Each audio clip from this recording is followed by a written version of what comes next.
It's a very good opportunity to experience the goodness of God. అటువంటి పరిస్థితిలో మనం ఉన్నామంటే దేవుని యొక్క మంచితనాన్ని ప్రతిరోజు అనుభవించడానికి ఏమంటే అదొక మంచి అవకాశము. హల్లెలూయా. కెద్రోను ఆ యొక్క వాగు దగ్గర ఏలియా ఉంటే ప్రతిరోజు కూడా కొన్ని మాసాలు, కొన్ని నెలలు దేవుడు ఏలియాను కాకోలము ద్వారా పోషించాడండి. ఆయన వైపు చూడాలంటే చూడాలి, పోషించాయా, పోషించు, ప్రతి నెల నువ్వు పోషించాలి, ప్రతి నెల నువ్వు పోషించాలి. దేవుణ్ణి చాలామంది కేవలం పాపాలు క్షమించేవాడు, ఏమండి నైతిక విలువలు నేర్పించేవాడు, పరిశుద్ధ మార్గంలో జీవించాలని చెప్పేవాడు అని మాత్రమే అక్కడికి ఆపేశారు. నన్ను అక్కడ ఆపకూడదు, ఇంకా కాస్త ముందుకు వెళ్ళాలి. Is not only our saviour, he not only has authority to forgive our sins, మన పాపాలు క్షమించేదానికి అధికారం మాత్రమే కలిగి ఉండలేదు ఆయన అంత మాత్రమే కాదు, ఆయన మనల్ని పోషించే దేవుడు కూడా. ఒకసారి కెన్నెత్ హ్యాగిన్ గారికి ఏదో కొరత ఉంటే, ప్రభువా నాకు ఎంత కొరత ఉంది అంటుంటే యేసయ్య చెప్పాడంట, ఎప్పుడు కూడా నాకు ఈ కొరత ఉందని ఎప్పుడు నోటితో పలకద్దు అన్నాడంట. ఎప్పుడు కూడా నోటితో పలకవద్దు, నాకు ఈ కొరత ఉందని నోటితో పలకవద్దు. ప్రభు నా కొరత ఉన్నప్పుడు కొరత ఉందని చెప్పకుండా నేను ఏం చెప్పాలి ప్రభు అంటే, ఏదైనా కొరత ఏర్పడితే దేవుడు సహాయం చేస్తాడని చెప్పు. హల్లెలూయా. గాడ్ విల్ ప్రొవైడ్ అని చెప్పు. దేవుడు పోషిస్తాడు, దేవుడు సహాయం చేస్తాడు. ఈ భాష రావాలి మన నోట నుంచి. We should learn this language. My God will provide, God will provide, God will provide, God will provide, God will provide, God will provide, God will provide, God will provide, God will provide. 10 మంది వచ్చి అడగని, God will provide. ఎప్పుడైనా సరే provide చేస్తాడంతే. Provide చేస్తాడు. My God will provide. God will provide. God will provide. దేవుడు చూసుకుంటాడు, దేవుడు సహాయం చేస్తాడు, దేవుడు ఆదుకుంటాడు, దేవుడు పోషిస్తాడు. కొన్నిసార్లు కొంత టైం పడుతుంది. టైం పట్టినంత మాత్రం దేవుడు వదిలిపెట్టే దేవుడు కాదు ఆయన. మన చుట్టూ విస్తారమైనటువంటి ధనం ఉంది. ప్రభు చెప్తున్నాడు, పనివారు కొద్దిగా మాత్రమే ఉన్నారు. పనివారు కావాలి. ఇప్పుడు పనివారు కావాలి. ఏమండి, ఇప్పుడు నేనేమంటానంటే దీన్ని ఆత్మీయ వ్యవసాయ సూత్రాలు అంట నేను. స్పిరిచువల్ అగ్రికల్చరల్ ప్రిన్సిపల్స్ కదా. మనం నూరంతల పంట అంటే దాని గురించి మాట్లాడుతున్నాం. ఆత్మీయ వ్యవసాయ సూత్రాలు. ఇప్పుడు ఏదైనా పంట కోతకు వచ్చింది అనుకోండి, ఆ కోత కోసేదానికి ఎవరిని పడితే వారిని పిలిచి పని అప్పగిస్తారా, లేకపోతే బాగా కొంచెం నైపుణ్యత కలిగిన వారు, బాగా చక్కగా చురుకుగా ఫాస్ట్గా పనిచేసేవారిని ఎన్నుకుంటారండి. బాగా మనకు మంచి లాభం వచ్చినట్లుగా పని త్వరగాను చక్కగా నీట్గా చేసే వాళ్ళను మనం ఎన్నుకుంటాం. సో అదే రీతిగా దేవుడు కోరుకుంటాడు ఏమిటంటే, కోత విస్తారంగా ఉంది, పనివారు కావాలని దేవుడు కోరుకుంటున్నాడు. ఇది కేవలము ఆత్మలకు మాత్రమే పరిమితము కాదు. 2వ కీర్తన 8వ వచనం ఉంటుందంటే, నన్ను అడుగుము, జనములను నీకు సువాస్యముగాను, భూమిని దిగంతముల వరకు సొత్తుగాను ఇస్తానని దేవుడు చెప్పాడు. జనములను ఇస్తానంటున్నాడు అంటే ఆత్మలను ఇస్తానంటున్నాడు, ఆస్తులను ఇస్తానంటున్నాడు. ఆస్తులు ఎందుకు అంటే, నీకు ఏ కొదవ ఉండకూడదు, నీ తర్వాత ఏ కొదవ ఉండకూడదు, నీ తర్వాత 2 తరాలకు ఏ కొదవ ఉండకూడదు. This is God's will. దేవుని ప్లాన్ ఏంటంటే, నీకు ఆర్థికంగా డబ్బుల విషయంలో కొరత ఉండకూడదు, నీ కుమారుడికి కొరత ఉండకూడదు, నీ కుమారుడికి కొరత ఉండకూడదు. 3 తరాలకు ఏ కొదవ ఉండకూడదు. అలా ఉందా నీ కండిషన్? అలా నీ కండిషన్ లేకపోతే ఈ వాక్యం నీ కొరకే. You should have sufficient money, your children should have sufficient money, your childrens should have sufficient money. That is God's plan for your life. మంచివాడు తన పిల్లలను ఆస్తికర్తలుగా చేస్తాడు. There is a way of God.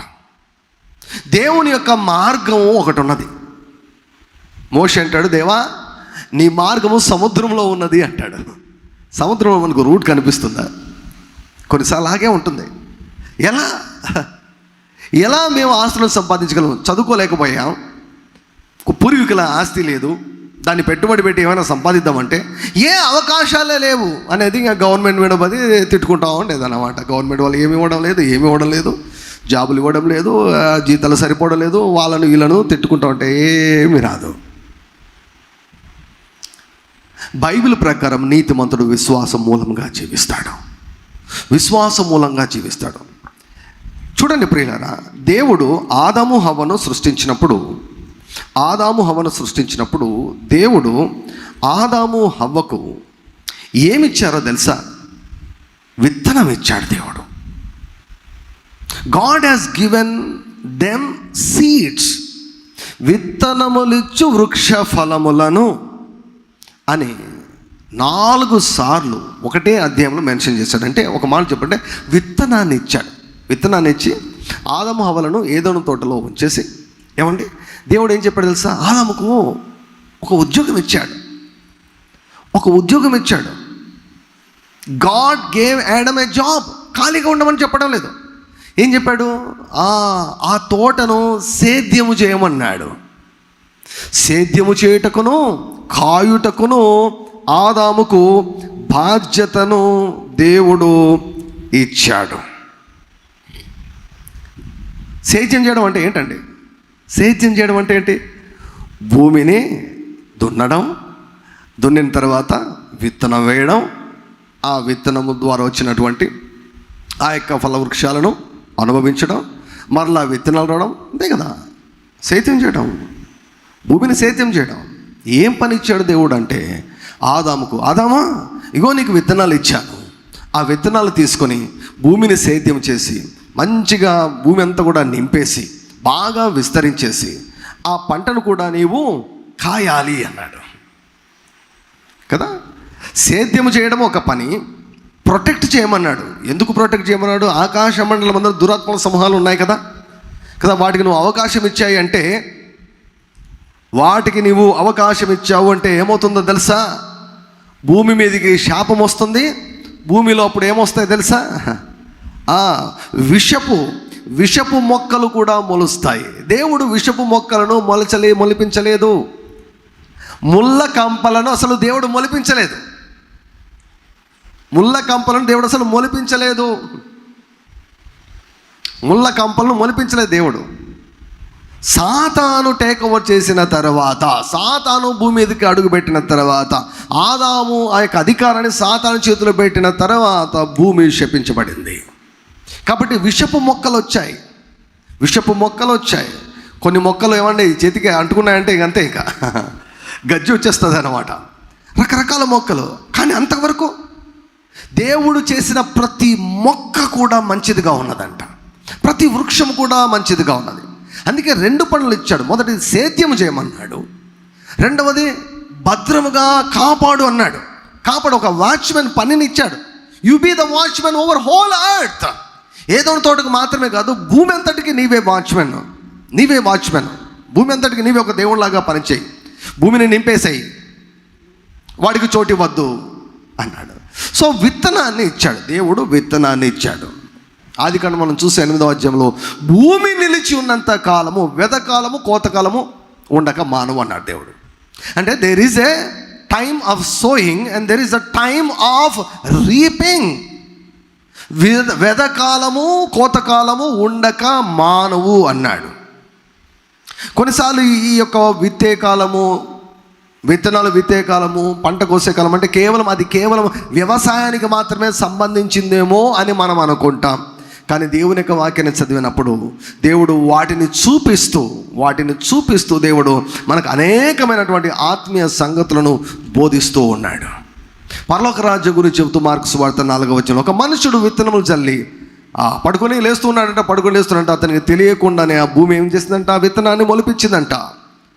మొదట మొలకొచ్చింది, తర్వాత వెన్నొచ్చింది, అందులో ముదురు గింజలు వచ్చేసాయి.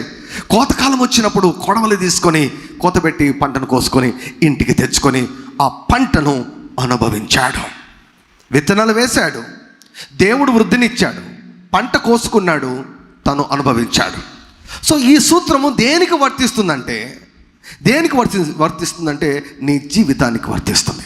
నీ జీవితంలో ప్రతి ఏరియాకు వర్తిస్తుంది. అది స్వస్థతకు వర్తిస్తుంది, ఏమంటే డబ్బులకు వర్తిస్తుంది, వృద్ధికి వర్తిస్తుంది, విడుదలకు వర్తిస్తుంది. What ever you need. ఆదికాండం 1వ అధ్యాయంలో ఆదాముతో దేవుడు అన్నటువంటి ఒక మాటకు అర్థం ఏమిటంటే, నేను నీకు విత్తనం ఇస్తున్నాను, ఆ విత్తనమే నీకు ఆధారమవును అన్నాడు. ఆ విత్తనమే నీకు ఆధారమవును అన్నాడు. అందుకే కొరింథీయులకు రాస్తూ పౌలు గారు ఏమంటారంటే, విత్తువానికి విత్తనము దయచేవాడు దేవుడు. విత్తనం లేదా? You ask God, God gives you seed. God gives you seed.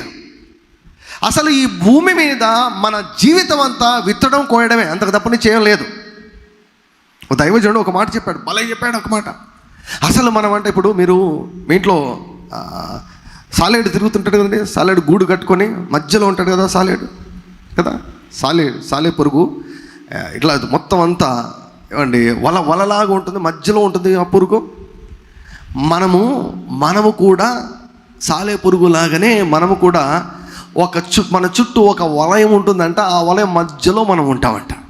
ఆ వలయం ఏమిటో తెలుసా? ఆ అదృశ్య వాతావరణం ఏమిటో తెలుసా? మన మాటలు, అవర్ వర్డ్స్. మన చుట్టూ ఇక్కడ నాకేం కనపడ్డాలి, నా చుట్టూ మన చర్చిలో ఉన్నట్లు మనకు అనిపిస్తుంది. కానీ అదృశ్య వాతావరణంలో నేను ఏ మధ్యలో ఉన్నాను తెలుసా? మాటల మధ్యలో ఉన్నా. ఏ మాటలు తెలుసా? నా గురించి నేను పలికిన మాటలు, నా గురించి ఇతరులు పలికిన మాటలు, 2 మాటలు ఉంటాయి. నా గురించి నేను మంచి మాటలు మాట్లాడి ఉంటే ఆ మంచి మాటల వలయంలో నేను ఉంటాను, నా జీవితంలో మంచి జరుగుతూనే ఉంటుంది. నా గురించి నేను ఒకవేళ చెడు మాటలు, నెగిటివ్ మాటలు, శాపగ్రస్తమైన మాటలు మాటలాడుకొని ఉంటే నేను ఆ మాటల మధ్యలోనే జీవిస్తూ ఉంటాను. ఒకవేళ ఒక 10 మంది నా గురించి నన్ను ఆశీర్వదించే మాటలు పలికారనుకోండి, అవి నాకు అనుకూలంగా పనిచేస్తాయి. అదే 10 మంది నన్ను శపిస్తూ మాట్లాడారనుకోండి, వాటిని నేను నిర్వీర్యం చేయకుంటే అవి పని చేసేదానికి ఆస్కారం ఉంది. ఈ లోకంలో ఒకటే సూత్రం అండి, జీవ మరణములు నాలుక వశము. జీవ మరణములు నాలుక వశము. మన జీవితాలన్నీ కూడా ఈరోజు ఈ స్థితిలో మనం ఎందుకున్నామంటే, గడిచినటువంటి మాసాల్లో, గడిచినటువంటి సంవత్సరాల్లో మన గురించి మనము మాట్లాడిన మాటలు, మన గురించి ఇతరులు మాట్లాడిన మాటలు. అందుకే మీ గురించి ఎప్పుడు కూడా, మీ భవిష్యత్తు గురించి ఎప్పుడు కూడా తప్పుడు మాటలు, నాశనకరమైన మాటలు, చావును గురించినటువంటి మాటలు, భయాన్ని గురించినటువంటి మాటలు దయచేసి మీరు మాట్లాడవద్దండి. మీరు అనుకున్న దానికంటే అవి చాలా అపాయకరమైనవి. Never ever speak negative words about your life for your future. In the same way మీ పిల్లల గురించి అస్సలు మీ పిల్లల గురించి భయపడే ఒక్క మాట కూడా మీరు మాట్లాడద్దండి. ఆల్వేస్ నా పిల్లలు బాగుంటారు, నా పిల్లలు వర్ధిల్లుతారు, నా పిల్లలు ఆరోగ్యంగా ఉంటారు, నా పిల్లలకు కరెక్ట్ టైంలో ఉద్యోగాలు వస్తాయి, నా పిల్లలు వర్ధిల్లుతారు, ఆర్థికంగా వర్ధిల్లుతారు, నా పిల్లలు సమాజంలో స్ట్రాంగ్గా ఉంటారు, నా పిల్లలకు ఖచ్చితమైన టైంలో వివాహాలు జరుగుతాయి, నా పిల్లలకు వారికి పిల్లలు కలుగుతారు, వారు స్థిరంగా ఉంటారు, వారు మంచిగా ఉంటారు. ఇవే మాట్లాడండి. నేను చెబుతున్నాను, ఇవే మాట్లాడండి. అవి ఖచ్చితంగా మీ పిల్లల జీవితంలో పనిచేస్తాయి. ఒకవేళ మీరు కన్ఫ్యూషన్ను, గలిబిలిని, ఆందోళనను, భయాన్ని, ఏమవుతాడో ఏమో సార్ నాకు భయంగా ఉంది, ఏమైపోతాడేమో అంటే you are putting your children in a dangerous zone. నిజమండి నేను చెప్పేది చాలా నిజమండి. We are living in the midst of our words. మన మాటల వలయంలోనే మనం ఉన్నాం. దేవుడు చెప్పాడు కదా, ఇదిగో జీవమును మరణాన్ని, మేలును కీడును నీ ఎదుట ఉంచున్నాను, నువ్వు కోరుకో అన్నాడు. అంటే మన జీవితం అంతా కూడా మనము కోరుకున్నదే, మనం తీసుకునే నిర్ణయాలు, మరి ముఖ్యంగా ఏ మాటలు మాట్లాడాలో మనం తీసుకున్నటువంటి నిర్ణయమే. ఎందుకో తెలుసా? మన మాటలు కూడా విత్తనాలు. మనుష్య కుమారుడు మంచి విత్తనాలు విత్తాడంట. ఎలా విత్తాడు? బోధించి. ఎలా నాటబడ్డాయి? వినడము ద్వారా నాటబడ్డాయి. అంటే మనం ఏవేవి వింటూ ఉంటే మాటలు, అవి మంచి మాటలైనా చెడు మాటలైనా, భూమికి ఆ నాలెడ్జ్ ఉండదు. ఇది మంచి విత్తనమా, చెడు విత్తనమా, ఇది పాయిజనా కాదా. టొమాటో విత్తనం వేస్తే టొమాటోను ఏమండి మొలకెత్తి వృద్ధి కలుగజేస్తుంది భూమి. గంజాయిని నాటితే గంజాయిని వృద్ధి చేస్తుంది. It doesn't know. దానికి అది ఒక మిషన్ లాంటిది భూమి అనేది. ఇది చెడ్డది కనుక నేను అనుమతించను అనదు భూమి. ఏదైనా పెరుగుతుంది. ఇన్ ద సేమ్ వే నీ మనసు కూడా అంతే. నీ మనసు నాకు తెలిసినంత ఒకటే, ఏం విత్తితే వాటిని ఏమండి వృద్ధి చేయడమే నీ మనసుకు తెలిసింది. సో కాబట్టి నీ మనసులోకి ఏ విత్తనాలు పోతున్నాయో జాగ్రత్త. కొన్నిసార్లు 2 చెవులు మూసుకోవడం అంత ఉత్తమమైనటువంటి పని ఇంకొకటి ఉండదు. Don't allow any negative words into your mind. భయాన్ని పుట్టించే, ఆందోళనను పుట్టించే ఇటువంటి మాటలు నీ మనసులోకి అనుమతించవద్దు. ఏమవుతుందో తెలుసా? అనుమతిస్తే విత్తనాలు అవి నీకు తెలియదు అవి నాటబడ్డాయి కదా. ఒక చోట ప్రభువు చెప్తాడు కదా, మనుషు కుమారుడేమో మంచి విత్తనాలు వేశాడంట. కొంతకాలం అయిన తర్వాత చూస్తే అక్కడ గోధుమలు ఉన్నాయంట, గురుగులు ఉన్నాయంట. గోధుమ పంట ఉంది, మధ్యలో గురుగుల పంట కూడా ఉంది. అరే వచ్చి అడిగారనమాట, ప్రభువా నీవేమో మంచి విత్తనాలు వేసావే, ఇదేంటిది గోధుమలతో పాటు గురుగులు కూడా మొలిచాయి అంటే అది శత్రువు విత్తినటువంటి గురుగులు అంటావి. అంటే ఈ లోకంలో చాలా విత్తనాలకు మనం ఎక్స్పోజ్ అవుతూ ఉంటాం. నేను మంచి విత్తనాలు విత్తుతూ ఉంటున్నాను. God wants to bless you, God wants to prosper you, God wants to bless your children. దేవుడు ఎప్పుడు కూడా తన పిల్లలను ఏమండి ప్రపంచ స్థాయిలోనే చూడాలనుకుంటాడు. దేవునితో కలిసి నడిచినటువంటి వారు ఎవరు కూడా కొంచెం కింద ఉంచబడలేదు. ప్రభువే చెప్పాడు కదా, మండుచున్న దీపాన్ని ఎవరు కూడా కొంచెం కింద పెట్టరు అన్నారు. దేవునిని అనుకరించిన వారు, దేవునితో కలిసినటువంటి నడిచినటువంటి వారు అందరూ కూడా ప్రపంచ స్థాయిలో నిలిచిపోయారు, చరిత్రలో నిలిచిపోయారు. వారు మీరైనా మీ పిల్లలైనా దేవునితో కలిసి నడిస్తే సాధారణ వ్యక్తులాగా ఉండడం అసాధ్యము. ఆ సాధారణ వ్యక్తులాగా దేవుడు మిమ్మల్ని హెచ్చిస్తాడు. దేశం యొక్క ఉన్నత స్థలంలో మిమ్మును మీ పిల్లలను ఆయన వృద్ధి పొందించి ఉంచి, గో నా పిల్లలు చూడు అని, నేను అబ్రహాము దేవుడను, ఇస్సాకు దేవుడను, యాకోబు దేవుడను అని ఆయన ధైర్యంగా నీ గురించి చెప్పుకుంటాడు. That is God's desire. See what ఎంత మంచి విత్తనాలు కదండి ఇవి, ఎంత మంచి. ఈ మాటలు మీరు వింటూ ఉంటే ఏమవుతుందో తెలుసా? This will happen in your life. This will happen in your life. This will happen in your life. నేను ఒక వీడియో చూస్తూ ఉన్నాను. ఆ వీడియోలో దైవజనులు, గొప్ప దైవజనులు పాల్ యాంగిచో గారు ఆయన వాక్యం చెబుతున్నారు. ఆయన వాక్యం చెబుతూ ఒక సంఘంలో చెప్తున్నారు, నాతో పాటు మా సంఘస్థుల్లో కొంతమందిని బిజినెస్ పీపుల్ని నేను తీసుకొని వచ్చాను, కొంతమంది వ్యాపారవేత్తలను తీసుకొని వచ్చాను. ఒకసారి లేస్తారా అనగా అందరూ కూడా సూట్లు వేసుకొని ఒక 20-25 మంది లేచి నిలబడ్డారండి. పెద్ద కొన్ని వేల సంఘంలో ఒక 25 మంది తీసుకొని వచ్చాను. చూపించి ఏమన్నాడు చెప్పాడు సార్, వీళ్ళందరూ పాపర్లు. నా దగ్గరకు వచ్చినప్పుడు వీరందరూ కూడా ఎత్తిపోయారు, వీరి వ్యాపారాలు ఎత్తిపోయాయి, వీరు దివాలా తీశారు, జోబులో చిల్లి గవ్వ లేకుండా జీరోతో వచ్చారు నా దగ్గరికి అన్నాడు. 25 మందిని మొత్తం సూట్లు వేసుకున్నారు. ఏమీ లేని స్థితిలో, అన్ని కోల్పోయిన స్థితిలో, సర్వనాశనమైన స్థితిలో పాపర్లుగా వచ్చారు వీళ్ళు. అయితే ఈరోజు వీళ్ళలో కోటీశ్వర్లు ఉన్నారు, వీళ్ళల్లో బిలియనీర్లు ఉన్నారు, 100 కోట్ల అధిపతులు వీళ్ళలో ఆ 25 మందిలో ఉన్నారని చెప్పాడు. హల్లెలూయా. ఎలా జరిగిందంటే వారు ఆ బోధకు ఎక్స్పోజ్ అయ్యారు. ఆ విత్తనాలు ఆ వాటరింగ్, విత్తనాలు నీరు పోవడం, ఏమైపోయింది వారు? దేవుని యొక్క వాక్యము ప్రబలమై వ్యాపించింది. దేవుని యొక్క వాక్యము వారి జీవితాల్లో నెరవేరింది. So when you expose your soil, that is your mind to this teaching, ఈ బోధకు నీ మనసును నువ్వు అప్పగిస్తే, కొంతకాలం అప్పగిస్తే ఈ విత్తనాలు ఖచ్చితంగా నెరవేరుతాయి. భూమి నిలిచినంత వరకు ఇది నెరవేరుతుంది. ఈ సూత్రం నెరవేరుతుంది. నియమము అంటే ఎవరికైనా నెరవేరుతుంది. అది భూమి నిలిచినంత వరకు, వెదకాలము కొత్తకాలము. నేనేం చేస్తున్నాను ఇప్పుడు? I'm watering the good seeds. Already విత్తిన విత్తనాలకు నేను నీరు పోస్తున్నాను. కొంతకాలం తర్వాత పంట వచ్చి తీరాల్సిందే.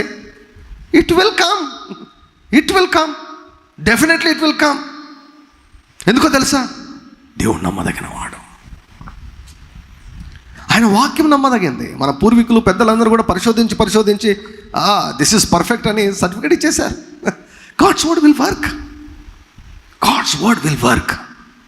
Every word is a seed. నీ గురించి నువ్వు మాట్లాడే మాటలు విత్తనాలు. నీకు అక్కరలేని మాటలు మాట్లాడద్దు. ఏది నీ జీవితంలో జరగకూడదు అనుకుంటున్నావో అవి మాట్లాడద్దు. ఫైనాన్షియల్గా యూ స్పీక్. నీవేమి ఏమండి ఎమోషనల్గా నువ్వు మాట్లాడలేదు, వాక్య ఆధారంతో నువ్వు మాట్లాడుతున్నావు. నేను తలగా ఉంటాను, సమృద్ధిగా నేను ధనం కలిగి ఉంటాను. I will never lakh. నా జీవితంలో, నా భవిష్యత్తులో నాకు కొదవే ఉండదు. నేను 10 మందికి నేను జీతాలు ఇచ్చే స్థాయికి నేను ఎదుగుతాను. 10 మందికి జీతాలు ఇచ్చే స్థాయికి నేను ఎదుగుతాను. ఒక దైవజనుడి దగ్గర కార్ డ్రైవర్గా చేరాడు మరొక ఆయన. కార్ డ్రైవర్గా. మన ప్రాంతాల్లో ఎలా ఉంటుందంటే, నాకు తెలిసినంతవరకు, మీకేమన్నా వేరే ఏమైనా తెలుసో నాకు తెలియదు కానీ, ఒక పాస్టర్ ఉన్నాడు అనుకోండి, ఆ పాస్టర్ దగ్గర డ్రైవర్ ఉన్నాడు అనుకోండి, ఆ పాస్టర్ చచ్చిపోయేంత వరకు ఈ డ్రైవరే ఉంటాడు. డ్రైవర్గానే ఉండిపోతాడు.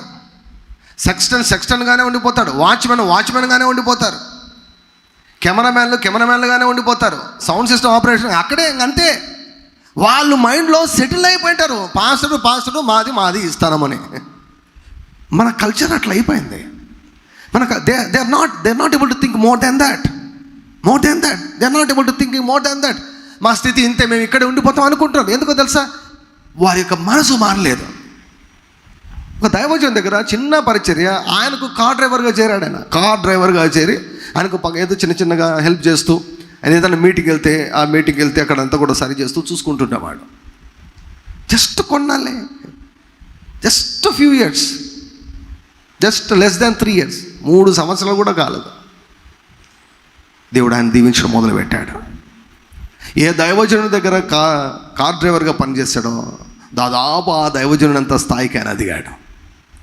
హల్లెలూయా. God is not partial. So అంత స్థాయికి ఎలా ఎదిగావయ్యా నువ్వు? ఎలా ఎదిగావంటే మొత్తం ఆయన బోధ నన్ను మార్చేసింది. హల్లెలూయా. సో ఆ దైవజనుడు నన్ను కార్ డ్రైవర్గా చూడడం, ఈక్వల్గా చూస్తాడు. ఈ కల్చర్ మన దగ్గర లేదు. ఈ మైండ్ సెట్ మన దగ్గర అస్సలు లేదు. అందుకే కొన్నిసార్లు, చాలాసార్లు నేను పెద్దగా మన తెలుగు బోధకులను నేను అంతగా పట్టించుకోను. ఈ కల్చర్ లేదు. అది మైండ్ సెట్ మన వాళ్ళకి చాలా వేరుగా ఉంది. When you expose your self to this teaching, your financial condition will change. 0 బ్యాలెన్స్తో వచ్చిన వాడు ఈరోజు 9 ఏరోప్లేన్లు మార్చాడు. ఇప్పటికీ ఏరోప్లేన్ కోణం ఒక ఎత్తు అయితే దాన్ని మెయింటైన్ చేయడం మరొక ఎత్తు అనమాట. God is not partial. దేవుని వాక్యానికి శక్తి ఉంది.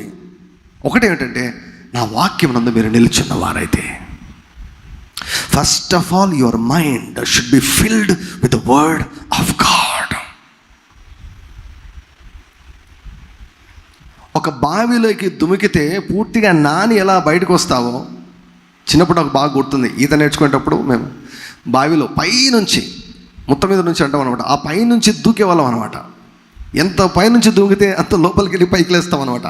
అలా పైనుంచి దుమికామనుకోండి, దుమికే లోపలికి వెళ్ళి అక్కడి నుంచి పైకి వస్తాం. పైకి వచ్చే లోపల మొత్తం నానిపోయి ఉంటాం కదా. గుర్తుపెట్టుకోండి, ఇదొక్క మాట మీకు అర్థమైనా చాలు. ఈరోజు ఇదొక్క మాట మీకు అర్థమైనా చాలు. ఆర్థికపరమైనటువంటి విషయంలో గురించినటువంటి దేవుని యొక్క వాక్యముల్లో నానిపోండి. First principle, immerse yourself in the word of God. దేవుని యొక్క వాక్యంలో మునిగిపోండి. అంటే మీ మనసును నింపుకోండి. కూర్చున్నా, లేచినా, ఏం చేస్తున్నా కూడా ఇవే వాక్యాలు గుర్తుకొస్తుండాలి. అలా నీ మనసును మొట్టమొదటిగా వాక్యంతో నింపుకోండి. Fill yourself with the word of God. Do you want to attract money? Do you want to become a money magnet? Do you want to become a skilful harvester? ఈరోజు ఒక మాట వచ్చింది నాకు. God is weeping because you are not reaping అన్నాడు. God is weeping because you are not reaping. దేవుడు ఏడుస్తున్నాడంట, ఎందుకంటే నీవు పంట కోసుకోవడం లేదని. ఆయన పరువు పోదా చెప్పండి? చాలామంది దేవునికి దశభాగాలను ఇచ్చేయడం ఆపేశారు, దేవునికి కానుకలు ఇచ్చేయడం ఆపేశారు. కానుకల టైం ఏదో ఒకటి వేద్దాం లేబ్బా అని చెప్పేసి ఏదో ఒకటి వేస్తున్నారు. భక్తి లేదు, భయం లేదు, గౌరవం లేదు, ఇవన్నీ వదిలేశారు. ఎందుకో తెలుసా?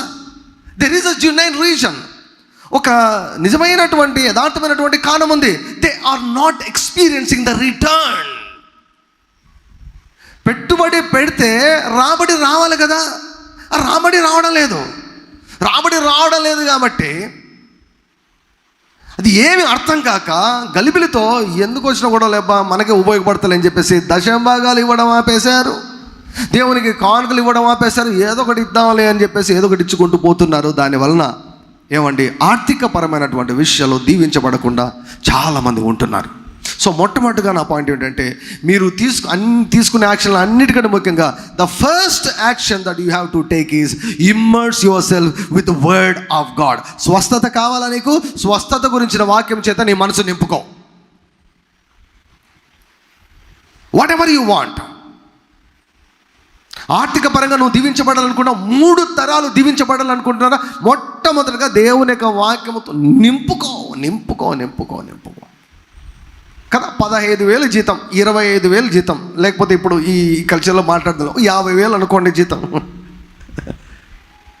50,000 జీతము తెచ్చుకునేదానికి ఎన్ని సంవత్సరాలు ప్రయాసపడతామండి? ఎన్ని సంవత్సరాల నుంచి చదువుకుంటున్నాం? ఎంత ఖర్చు చేసింటాం? 50,000 జీతం కొరకు. మరి దేవుడు 3 తరాలకు ఇస్తానంటున్నాడు. కొంచెం కష్టపడు. దేవుని పద్ధతి ప్రకారం దేవుడు ఏమంటున్నాడు? 3 తరాలు ఇస్తానంటున్నాడు. 3 తరాలు నిన్ను అనేక జనులకు నీవు అప్పిచ్చేటట్టు చేస్తానంటున్నాడు. తలగా నిన్ను ఉంచుతానంటున్నాడు. ఏ కొదవ లేకుండా చేస్తానంటున్నాడు. నీ దేవుడు యెహోవా నీకు తోడుగా ఉన్నాడు, నీకు తక్కువేం కాదు అంటున్నాడు. కలిమి సంపద నీళ్ళు నిండిపోతుంది అంటున్నాడు. నా కుడి చేతిలో దీర్ఘాయువు ఉంది, ఎడమ చేతిలో ధనం ఉంది, ఘనత ఉంది, నీకేం కావాలంటున్నాడు.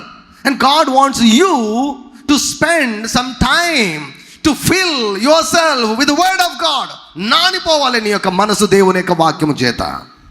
పేదరికాన్ని గురించినటువంటి వాక్యం చేత కాదు, నేను చెబుతున్నటువంటి వాక్యం. ధనం గురించి దేవుడు చెప్పినటువంటి మాటలు, దేవుని యొక్క నియమాలకు సంబంధించినటువంటి వాక్యముల చేత నీ మనసును నింపుకోవాలండి.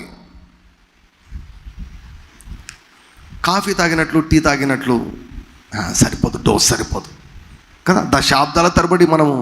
దశాబ్దాల తరబడి ఎదుర్కొంటున్న సమస్య కదా అండి ఇది. తరతరాలుగా ఎదుర్కొంటున్నటువంటి సమస్య కదా. పోవాలంటే కాఫీ తాగినట్లు ఎప్పుడో వారానికి ఒక వర్తమానము, వారానికి ఒకసారి, అది కూడా సగము సరిపోదండి, సరిపోదు. ఆల్ అవుట్ ఎఫర్ట్ పెట్టాలి. ప్రభువా వద్దు నాయనా, I don't want this kind of life. ఇటువంటి జీవితం నాకు వద్దు. I want to prosper financially. ప్రియులారా, దేవుని యొక్క వాక్యం చేత మీ మనసు నింపుకుంటే యూ విల్ అట్రాక్ట్ మనీ. దేవుడు చెప్తున్నాడు కదా, కోత విస్తారంగా ఉంది. There is plenty of money. దేవుడు ఇంకొక మాట గురించి కూడా వివరించమన్నాడు. ఈ సిరీస్లోనే వివరిస్తాను. అది కూడా పాపాత్ముల యొక్క ఆస్తి నీతిమంతుల కొరకు దేవుడు ఉంచి ఉన్నాడంట. నా మాట కాదు, బైబిల్లో మాట. పాపాత్ముల దగ్గర ఆస్తి ఉందంట, దేవుడు దాన్ని వాళ్ళ దగ్గర అట్లా రెడీగా పెట్టినాడంట. అదే కదా యేసయ్య చెప్పేది, కోత విస్తారంగా ఉంది, బాగా కొడవలు పెట్టి కోసే వాళ్ళు లేరు, కావాలా దేవునికి. I want to raise up skilful harvesters. Think yourself as a harvester, skilful harvester.